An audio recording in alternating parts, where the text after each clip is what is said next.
Hello mga kasuki! Ngayon nandito tayo sa Kudaka. Located to sa San Nicolas, Minalin, Pampanga, ang pinaka-plaza ng Minalin. Alam niyo ba mga kasuki bakit nandito ako ngayon?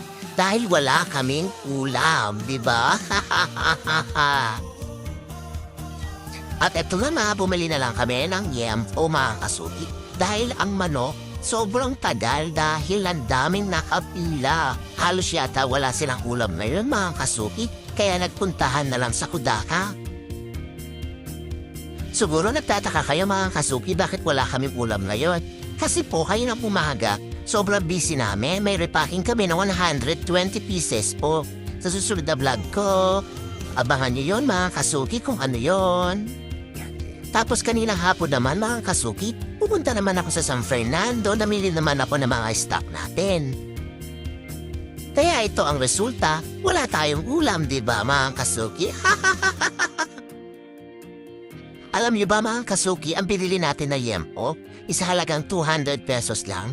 Ang sarap-sarap na, ang crispy-crispy pa. Ang manok naman nila sa halagang 250 pesos, isang buong manok na siya mga kasuki. Diba sulit na sulit?